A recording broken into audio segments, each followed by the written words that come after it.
Good evening, class 8. Get ready with your value education books. Today I am going to teach you about self-reliance. Depend not on another but lean instead on thyself, means yourself. True happiness is born of self-reliance. Self-reliance means dependence on oneself.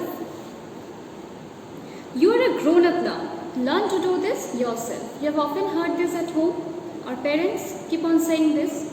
Don't we often hear children being addressed thus? Children learn many things as they grow.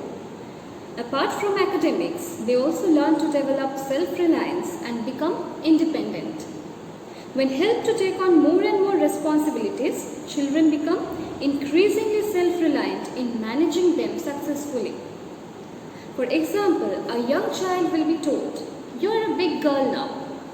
You must not cry over such a small thing," or "You are a big boy now.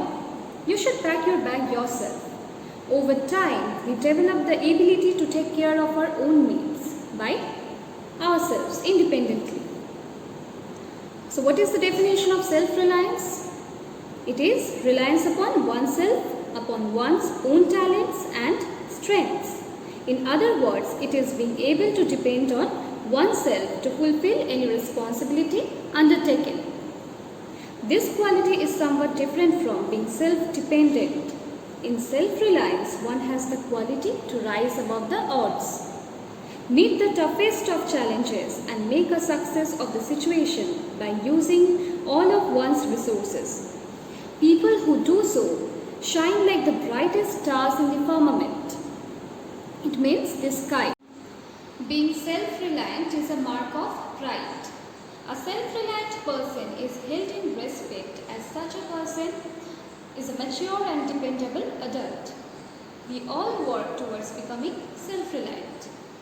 It could be in the preparation for an examination, a sports event in school, or in any commitment where one takes on responsibility for one's self.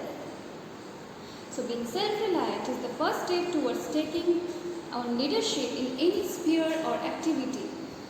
The two stories that I am going to teach you, they follow the paths taken by two boys to reach self-reliance. So let's learn about the first story. Neil came running into the class, panting for breath. "Excuse me, sir.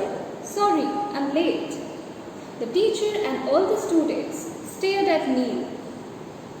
He was in a complete mess. His uniform was not ironed, his shoes were dirty, his school bag was not properly closed, and in his hands were his pencil case, some notebooks and graph sheets. Everyone was surprised. Neil was usually well dressed and neat. That was because Neil was always taken care of by his family, especially his mother. His mother helped him to get ready for school, and his driver would be ready to run home to bring his things, like notebooks or graph sheets that Neil forgot. Unfortunately, Neil's mother had fallen ill and was in the hospital. The family was now busy caring for his mother, and he had to take care of himself. Neil explained the situation to his best friend, Keshav. You know what the worst thing is, Keshav? While all of us were worried about mother, she was worrying about me and how I would manage. I felt really ashamed when I saw how worried she was. I promised her and myself that I would become more self-reliant after that. So, what do we know from this? That Neil was completely dependent on his mother. Neil loved ruefully. "It's a lot harder than I thought.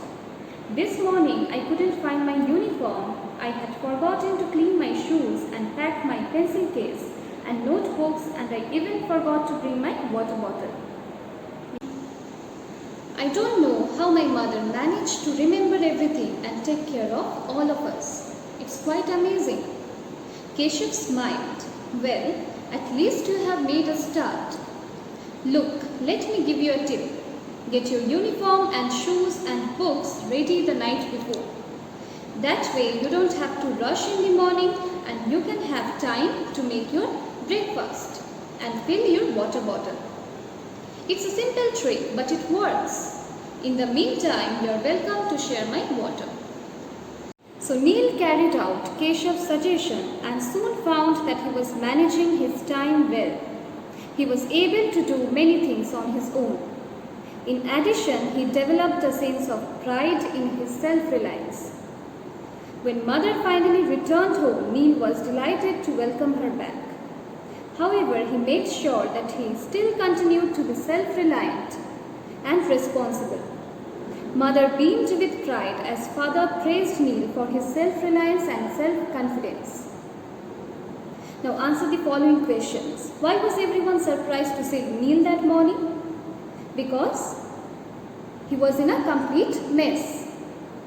Number 2. According to Neil, what was the worst thing that had happened?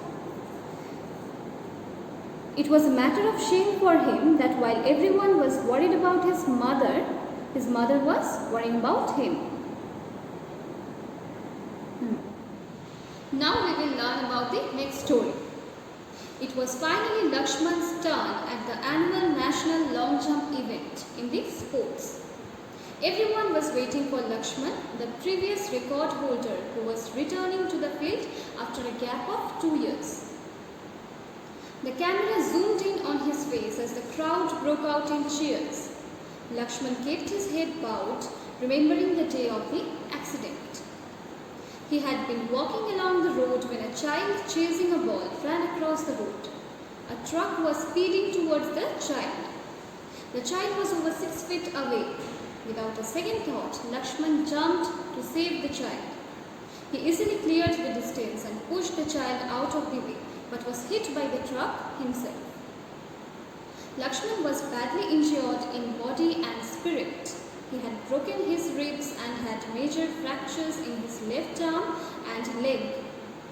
Lakshman felt he could never jump again. His family, his doctor and his coach tried to encourage him, but Lakshman was filled with anger and a sense of injustice.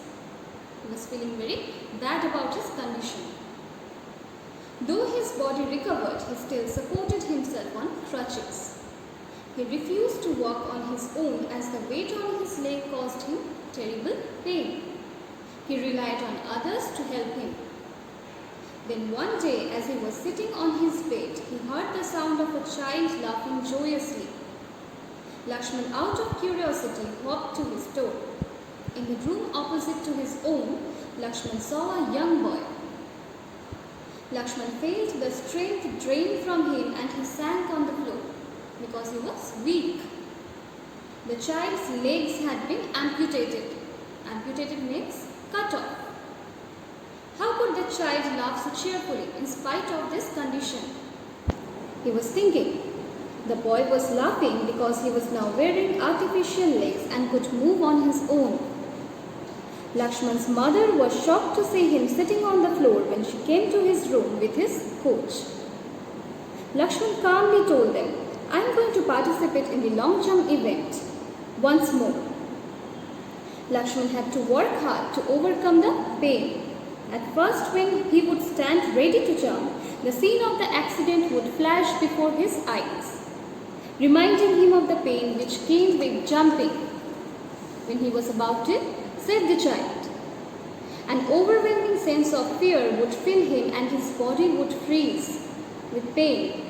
He would then force himself to think instead of the laughing child and to imagine that he was jumping towards such joy. Lakshman took the leap. As his feet touched the sand, the crowd jumped to his feet, drowning the stadium with cheers. Lakshman had broken his own old record and created a new landmark in the long jump event. Thank you, children. I won't be giving any question answers from this chapter. You will just have to learn the text thoroughly.